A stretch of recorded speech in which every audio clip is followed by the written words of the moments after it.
A União das Casas Espíritas da Zona Norte apresenta O Espiritismo está no ar. Um programa que anuncia, esclarece e consola.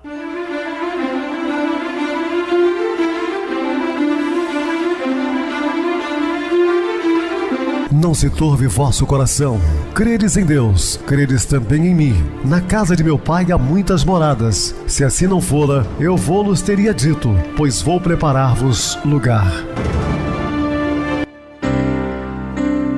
O Espiritismo está no ar. Sintonize esta frequência. Pare, pense na vida, faça perguntas. Uma ótima noite para você. Hoje, terça-feira, 11 de agosto de 2020. Muito obrigado pelo seu carinho, pela audiência. Rádio Clube Trans FM, sua voz é a nossa voz. Estamos também no YouTube, Viver Melhor. Deixe seu like, seu comentário, porque é muito importante para nós. Eu recebo carinhosamente no programa meu querido amigo, expositor espírita, Marco Kisteman. Uma boa noite, seja muito bem-vindo. Boa noite, meus irmãos e minhas irmãs. Boa noite, Pedrosa. Muita paz, muita luz. Que tenhamos uma ótima semana e um ótimo mês de agosto com reflexões e práticas como Jesus nos ensinou. Isso mesmo, Marcos. Vamos estudar sobre Jesus e continuando o assunto que iniciamos no programa terça-feira, semana passada, Estevão, o primeiro mártir do cristianismo. Dúvidas? Entre em contato conosco ligando para a Rádio Clube Trans FM, que é 0 operadora 32 3211 5697. Para falar comigo, utilize a Oi 98801 2675 ou deixe seu recado no YouTube Viver Melhor. Temos também o WhatsApp 9844949 novamente 59 e o nosso e-mail o espiritismo está no ar @hotmail.com. Interajam conosco, façam perguntas, tirem dúvidas, podem dar sugestões ao programa, porque estamos à disposição de todos os ouvintes. Eu aproveito, Marcos, para mandar um abraço muito carinhoso, super especial ao meu grande amigo Tião da Padaria Madrid.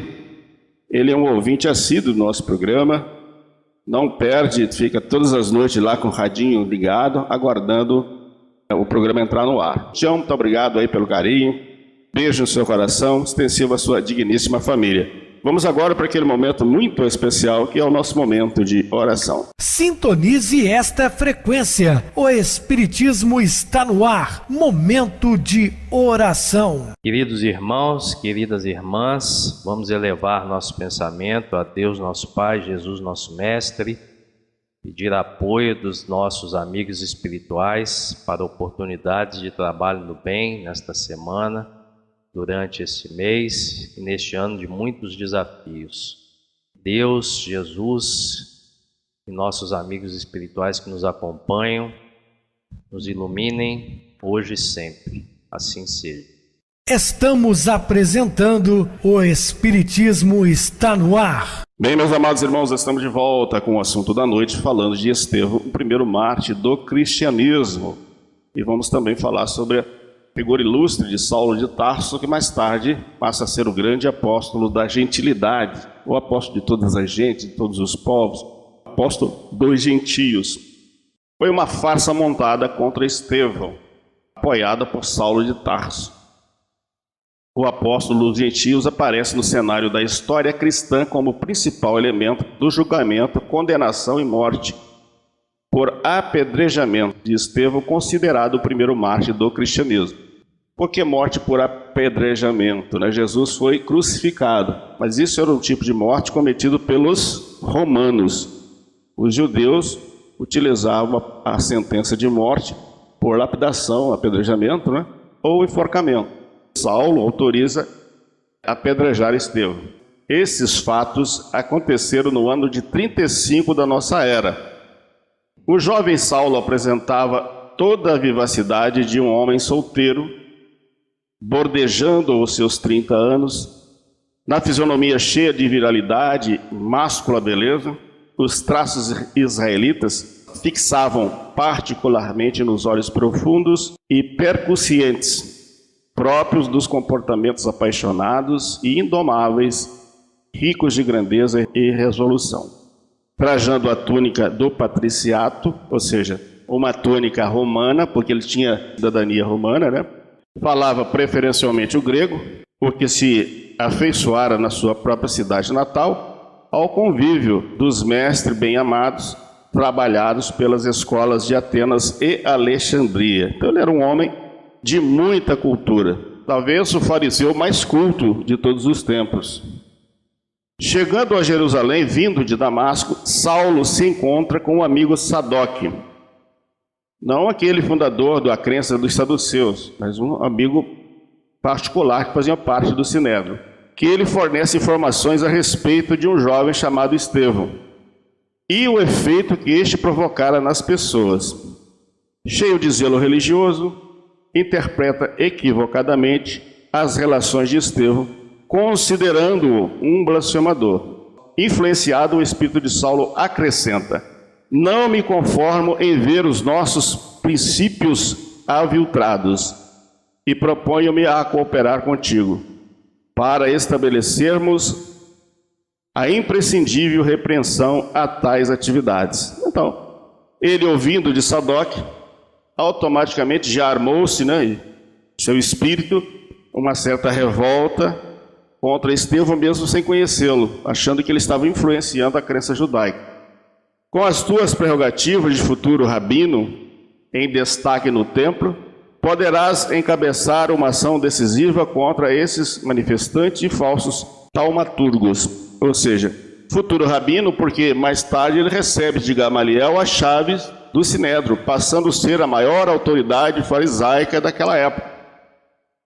Tempos depois, num sábado, Saulo e Sadoque se dirigiram até a humilde igreja de Jerusalém, que nós já falamos no programa da semana passada, que é aquela casa simples, fundada por Pedro, Tiago, Maior e João, à beira do caminho, ou também chamada Casa do Caminho, e foram surpreendidos com a presença do jovem doutor da lei, que se popularizara na cidade pela sua oratória veemente e pelo acurado conhecimento das Escrituras. Então Paulo tinha um domínio, né, muito grande na oratória, um conhecimento fabuloso sobre os ensinamentos mosaicos, era um doutor da lei. A despeito de ter ficado impressionado com a pregação de Estevão, Saulo interpela o expositor por meio de ríspida conversa, na tentativa de desacreditá-lo perante a Assembleia. Estevão, porém, manteve-se sereno, respondendo com gentileza e firmeza os apartes do doutor da lei. Estevão tinha aquele coração generoso, um cristão dedicado, amado pelos seus colegas ali, pelos novos amigos, Pedro, Tiago e João, e falava com amor, com docilidade, e tinha uma grande oratória ao ponto de confundir o doutor Tarsense. Desse momento em diante, destacam-se nas sinagogas os debates religiosos entre Saulo, o orgulhoso fariseu, e Estevão, o humilde e iluminado cristão. Então travam aquele debate durante toda a semana. Gamaliel, generoso e brilhante rabino, orientador de Saulo, sempre presente aos debates, contribuía com palavras ponderadas, buscando acalmar os ânimos. Gamaliel, já uma pessoa bem idosa nessa época, na iminência de passar as chaves do Sinédrio para Saulo, então tentava abrandar. E nós vamos entender mais à frente que ele se torna cristão. Acredito até que nesse momento ele já tinha conhecimento do cristianismo. Inconformado com a serena preposição de Estevão, Saulo perturbou-se e, deixando levar-se pelo orgulho, denunciou Estevão ao Sinédrio, onde montou um ardiloso esquema de condenação com apoio de amigos. Só para lembrar os amados ouvintes, o Grande Sinédrio era uma assembleia de juízes judeus que constituía a corte e legislativo supremo da antiga Israel, o que difere da sinagoga, que é o templo do culto da religião judaica e tem como objeto central a Arca da Torá. E o maior templo que se tinha era o Templo Salomão, destruído no ano 70 pelo general Tito. Agora nós estamos falando do Sinédrio. Foi, entretanto, implacavelmente julgado e condenado à morte. Durante o julgamento, a defesa de Estevão no Sinédrio foi brilhante, revelando a grandeza de seu espírito. Teve oportunidade também de demonstrar o domínio que possuía da Escritura, discursando com serenidade e segurança. Está registrado por Lucas em Atos dos Apóstolos, capítulo 7, versículos de 11 a 54. O amado ouvinte pode pegar aí seu exemplar bíblico, fazer uma pesquisa dessa bela história de Estevão, condenado por Paulo de Tarso. Condenado por apedrejamento, um homicídio aprovado por Saulo, que também está em Atos dos Apóstolos, capítulo 7, versículos 55 a 60. Mesmo sendo acusado de blasfemador, caluniador e feiticeiro, Estevão manteve-se firme até o final, quando entregou sua alma a Deus. Sem revolta, né? Calmo, sereno, como aqueles cristãos que foram mais tarde devorados por feras africanas nos circos romanos, Estevão tinha essa serenidade de um cristão verdadeiro. Nessa hora suprema, recordava os mínimos laços de fé que o prendiam a uma vida mais alta. Lembrou de todas as orações prediletas da infância, fazia o possível por fixar na retina o quadro da morte de seu pai supliciado e incompreendido. Intimamente repetia o Salmo 23 de Davi, qual fazia junto da sua irmã nas situações que pareciam insuperáveis. O Senhor é meu pastor, nada me faltará. As expressões dos escritos sagrados, como as promessas do Cristo no Evangelho, estavam ali no âmago do coração. O corpo quebrantava-se no tormento, mas o espírito estava tranquilo e esperançoso. Ele tinha certeza absoluta que ele morreria apenas fisicamente, né? Espiritualmente ele continuaria vivo. Antes de emitir o último suspiro, Estevão perdoa Saulo e os demais perseguidores, adentrando vitorioso no mundo espiritual. Para o futuro apóstolo dos gentios, entretanto, iniciava-se a sua via crucis, marcada por uma dor extrema. Acabara de perseguir, condenar e aprovar a matança do irmão de Abigail, o seu amor adorado. Compreendeu assim que os seus sonhos conjugais e familiares estavam definitivamente comprometidos. Como todos sabem, Abigail era o grande amor de Saulo de Tarso. E Saulo, aos poucos, vai descobrir que esse seu grande amor, Abigail, tinha laços muito estreitos de irmandade com Estevão.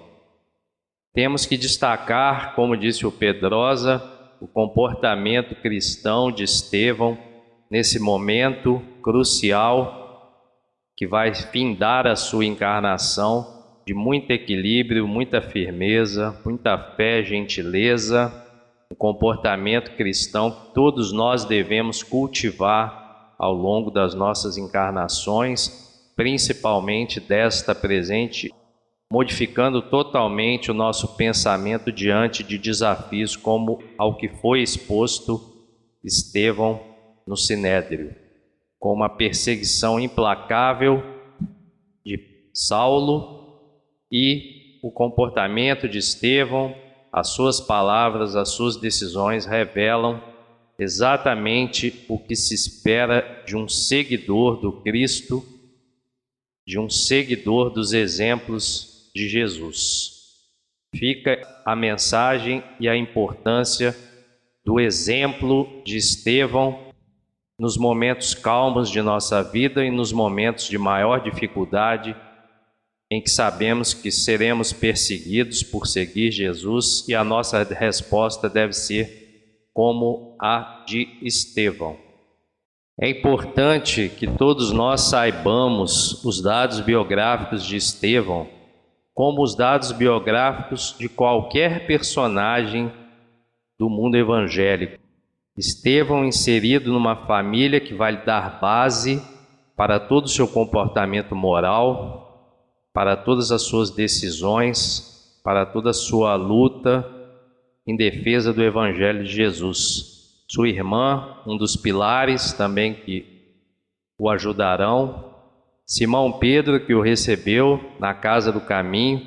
Isso serve de exemplo para nós. Há sempre uma casa do caminho para nos receber. Há sempre um irmão como Simão Pedro para nos receber quando nós estamos em situações difíceis, em situações de sofrimento ou mesmo em momentos de alegria, de paz espiritual. Há sempre uma casa do caminho, seja ela uma casa espírita ou um centro religioso que pode nos acolher. Estevão é considerado o primeiro mártir do cristianismo, mártir no sentido de que marcou uma época, colocando todo o seu comportamento cristão em evidência. Os mártires são aqueles que são lembrados por suas conquistas morais e suas ações de calma, respeito às leis, como foi o caso de Estevão no Sinédrio, debatendo com pertinência, com humildade, gentileza e firmeza, contrapondo todos os argumentos falaciosos de Paulo, à época Saulo, que abusou de todos os poderes como doutor da lei, manobrando as falas, desdizendo de modo a condenar Estevão. Todo um comportamento de Paulo que revela ódio, raiva, egoísmo e um desequilíbrio espiritual que vai ser recobrado depois no momento da estrada de Damasco, quando Saulo se tornar gradativamente Paulo, como nós vamos falar a seguir. E fica aí o exemplo de Estevão para todos aqueles que acreditam na lei divina, o acaso não existe. E Estevão deixa esse corpo, esse mundo material, perdoando Saulo e todos os seus perseguidores.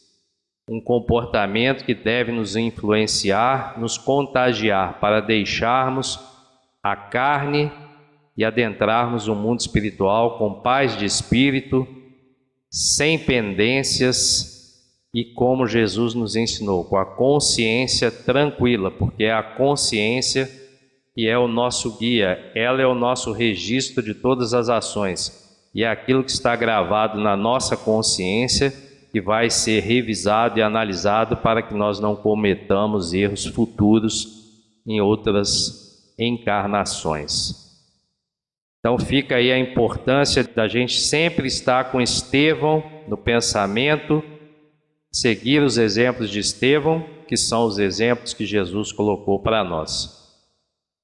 Em seguida é importante falar desse importante personagem do cristianismo, do Evangelho, que esteve depois de Jesus entre nós, foi Saulo de Tarso, um dos maiores apóstolos de Jesus, o apóstolo dos gentios, que vem numa mudança radical, numa encarnação, mostrar que é possível, quando somos determinados e bem orientados, virarmos 360 graus a nossa encarnação. Foi o que aconteceu com Saulo, se tornando gradativamente Paulo, numa missão de divulgação do Evangelho de Jesus, numa missão de peregrinação, milhares de quilômetros Paulo andou a pé para divulgar o Evangelho de Jesus. Paulo, conhecido como o apóstolo dos gentios, nascido em Tarso, capital da Galícia, no início do século I da nossa era, conforme descrito no Atos dos Apóstolos, capítulo 9, 21 e 22. Fazia parte de uma família judaica, uma família próspera da tribo de Benjamim, e era cidadão romano, fariseu, e teve como preceptor, ou seja, aquele que ensina, aquele que acompanha, aquele que influencia, aquele que traz boas referências, o rabino Gamaliel. A conversão de Saulo para Paulo ao cristianismo teve início numa viagem de perseguição aos cristãos. Representa a dádiva santa da visão gloriosa do Mestre às portas de Damasco, quando Paulo, à época Saulo, percorre uma estrada que nós podemos dizer no nosso dia a dia, é a estrada da vida. Uma hora nós temos que cair do cavalo e reconhecer as nossas falhas, os nossos erros, os nossos egoísmos. Ficamos cegos espirituais durante um momento, mas somos atendidos conforme foi Saulo naquela estrada, conforme somos atendidos ao longo da estrada da vida, e toda a revelação nos vem à tona. O Mestre chama-o da sua esfera de claridades imortais, pois Paulo tateia na treva das experiências humanas à época e responde: Senhor, que queres que eu faça? Né? E essa é a pergunta que nós devemos fazer diariamente a Jesus. Como podemos nos tornar melhores? Como podemos trabalhar? O que queres, Jesus, que façamos? Né? E Emmanuel narra toda a saga de Paulo e Estevão no livro Paulo e Estevão, né? Que é uma obra fundamental, entre outras, para entendermos o contexto histórico, social, político e religioso da época. A missão de Paulo pode ser resumida em 3 palavras: fé, esperança e caridade. Segundo narra, coloca assim, sem equívoco, a caridade acima da fé. É que a caridade está ao alcance de qualquer um, do ignorante, do sábio, do rico, do letrado, do pobre, independente de qualquer crença particular, devemos sempre praticar a caridade. E aqueles que já estão num grau de sensibilidade espiritual maior, praticar a caridade sob o alicerce da fé e da esperança, porque dias melhores virão. E como diz a música, é claro que o sol vai voltar amanhã. Daí a importância da gente sempre praticar a caridade, pois, como foi dito por Kardec, fora da caridade não há salvação. Independente da religião que sigamos, enquanto encarnados, a caridade deve fazer parte das nossas ações de trabalho no bem, desenvolvendo e contagiando as pessoas com fé e esperança. Daí a importância de estarmos sempre lendo, discutindo, estudando e praticando os ensinamentos do Pentateuco Espírita, principalmente o Evangelho segundo o Espiritismo e o Livro dos Espíritos.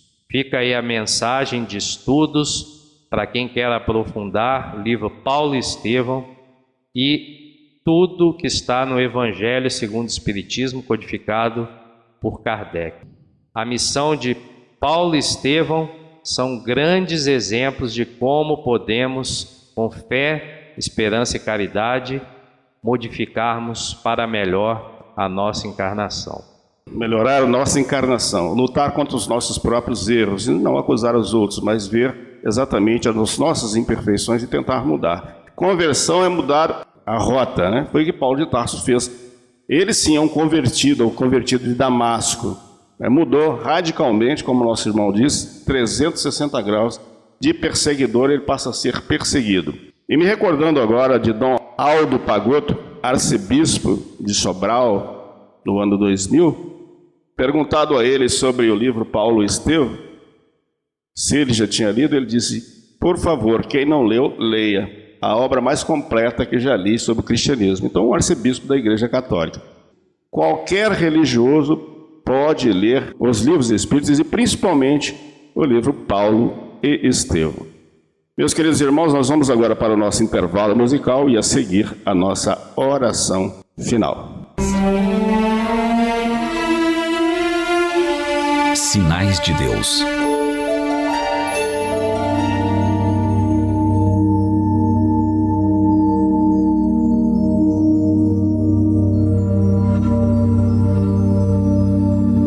Conta-se que um velho árabe analfabeto orava toda noite com tanto fervor e com tanto carinho que certa vez o rico chefe de uma grande caravana chamou-o e lhe perguntou: por que oras com tanta fé? Como sabes que Deus existe, se nem ao menos sabes ler? O crente fiel respondeu: grande Senhor, conheço a existência de nosso Pai Celeste pelos sinais dele. Como assim? Indagou o chefe admirado. O servo humilde explicou: quando o senhor recebe uma carta de pessoa ausente, como reconhece quem a escreveu? Pela letra, respondeu. E quando o senhor admira uma joia, como é que se informa sobre a sua autoria? Pela marca do ourives, é claro. O servo sorriu e acrescentou: quando ouve passos de animais ao redor da tenda, como sabe depois se foi um carneiro, um cavalo, um boi? Pelos rastros, respondeu o chefe surpreendido. Então, o velho crente convidou-o para ir para fora da barraca e, mostrando-lhe o céu onde a lua brilhava, cercada por milhares de estrelas, exclamou respeitoso: Senhor, aqueles sinais lá em cima não podem ser de homens. Naquele momento, o orgulhoso caravaneiro rendeu-se às evidências e ali mesmo na areia, sob a luz prateada do luar, começou a orar também.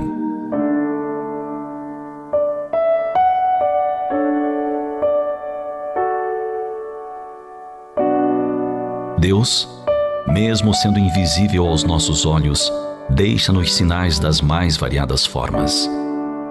Na manhã que nasce calma e silenciosa, no calor do sol que aquece os seres e permite a vida, na chuva que molha a relva, corre nos leitos dos rios e refresca as areias quentes das praias solitárias.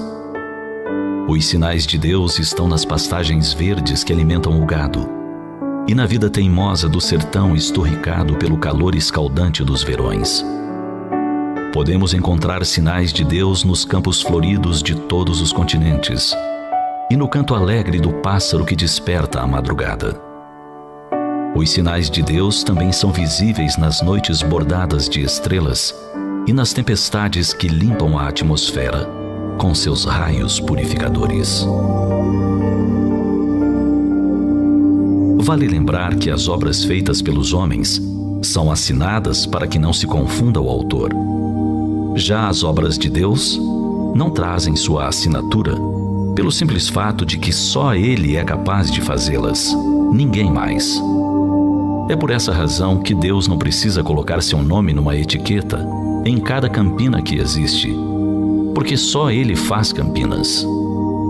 Partindo do princípio de que não há obras sem autoria, tudo o que não é obra do homem só pode ser obra de Deus. Como disse o grande poeta francês Victor Hugo, Deus é o invisível evidente.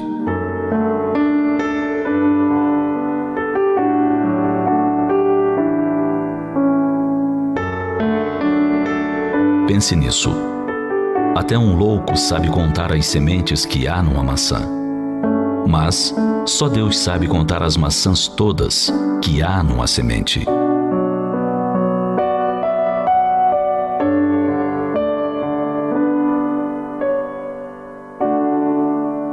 Sintonize esta frequência. O Espiritismo está no ar. Momento de oração. Queridos e amados irmãos em Cristo, a doação de quem ama é um sol que se irradia.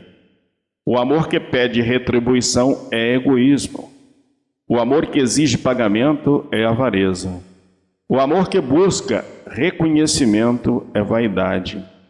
O amor que recebe para dar é usura. O amor que calcula o resultado é interesse. O amor que tem medo do mundo é covardia. O amor que ordena e impõe é tirania.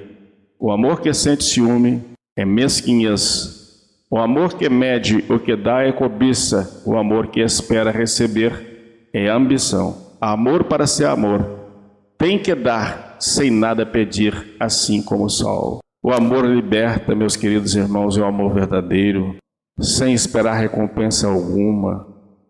Amar simplesmente pelo prazer de amar, como ensinou-nos Jesus, e que Ele nos abençoe. Meu querido irmão Marco, suas despedidas.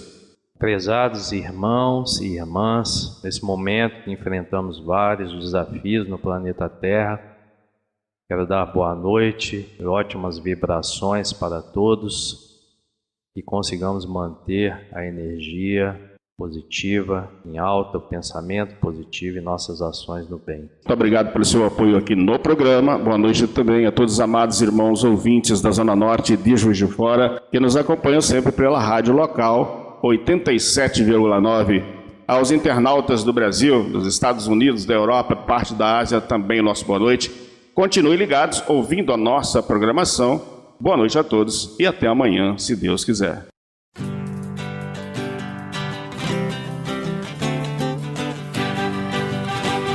A União das Casas Espíritas da Zona Norte apresentou O Espiritismo Está no Ar, anunciando o Evangelho de Jesus, esclarecendo sua mensagem, consolando corações. Olhe pro céu e descubra imagens de luz. Sinta em Jesus o amor todo que Deus te deu. Pense no bem, no melhor em que pode fazer. Seja o que for, também vai receber. De coração, ajude o irmão, a caridade é o caminho do amor. Faça ainda que possa sofrer, pois bênçãos de Deus há de ter. Ame, perdoe e viva melhor a natureza, o céu e o mar. Veja o encanto que a vida nos dá, a chance eterna que temos para amar, para amar. Olhe pro céu e descubra imagens e luz. Sinta em Jesus o amor todo que Deus te deu. Pense no bem, no melhor em que pode fazer. Seja o que for, também vai receber. De coração, ajude o irmão, a caridade é o caminho do amor. Faça ainda que possa sofrer, pois bênçãos de Deus há de ter. Ame, perdoe e viva melhor a natureza, o céu e o mar. Veja o encanto que a vida nos dá, a chance eterna que temos para amar.